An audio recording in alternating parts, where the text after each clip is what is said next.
आज हम सूर्य ग्रहण सोलर इक्लिप्स के बारे में समझेंगे। इस डायग्राम में ये सन है, ये मून है और ये हमारी अर्थ है। हमारी अर्थ सूर्य का चक्कर लगाती है और जो मून है वो हमारी अर्थ का चक्कर लगाता है। जब मून उसके ऑर्बिट में चक्कर लगाते हुए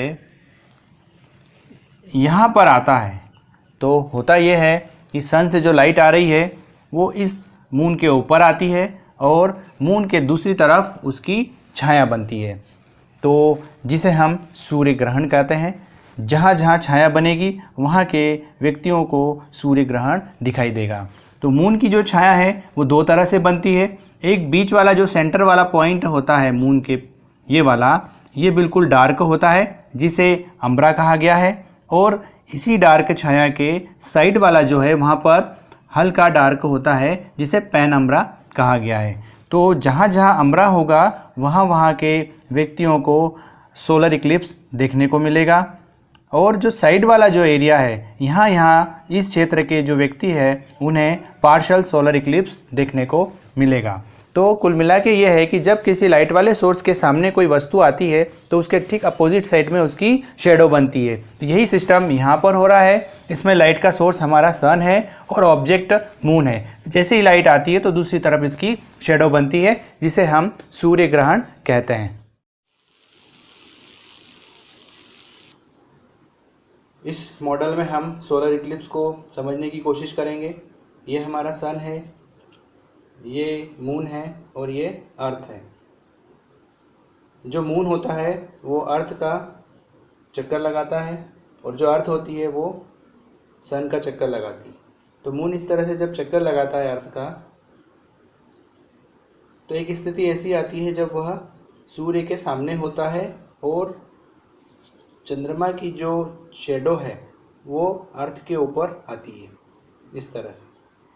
और ये पोजीशन कब होगी? जब तीनों एक सीध रेखा में होंगे। ये देखिए, ये शेडो आ रही है और ये अमावस्या के दिन होता है, या यूँ कहें कि जो सोलर इक्लिप्स है वो अमावस्या के दिन होता है। लेकिन हर अमावस्या को ये सूर्य ग्रहण नहीं होता है। जिस प्रकार से मैं रोटेट कर रहा हूँ उस मान से देखा जाए तो हर अमावस्या को, ये जैसे यहाँ से ये वापस अमावस्या आ गई तो वापस सूर्य ग्रहण होना चाहिए, लेकिन एक्चुअल में ऐसा नहीं होता है। उसका कारण ये है कि जो मून है वो इस तरह से रोटेट नहीं करता है, अर्थ का इस तरह से चक्कर नहीं लगाता है।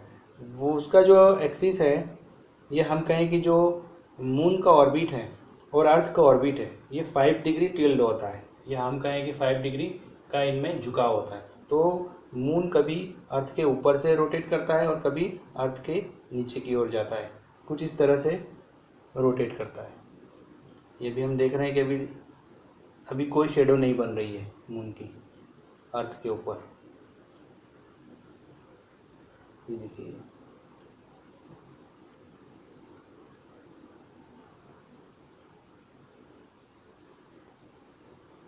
लेकिन स्थिति कब आएगी? एक स्थिति ऐसी आती है जब मून की शेडो अर्थ के ऊपर बनती है। जब ऐसी स्थिति आती है तो उसे हम सोलर इक्लिप्स कहेंगे, जब मून की शेडो अर्थ के ऊपर बनेगी। अभी शेडो क्यों बन रही है? तो इसे हम इस तरह से समझ सकते हैं कि जब भी किसी लाइट सोर्स के साथ सामने कोई ऑब्जेक्ट आ जाता है तो उसके अपोजिट साइड में उसकी शेडो बनती है। तो ऐसे ही कुछ इस मून के साथ में हो रहा है। सन के सामने मून आ जाने से जस्ट मून के अपोजिट साइड में उसकी शेडो बनती है, तो इसे सोलर इक्लिप्स कहते हैं।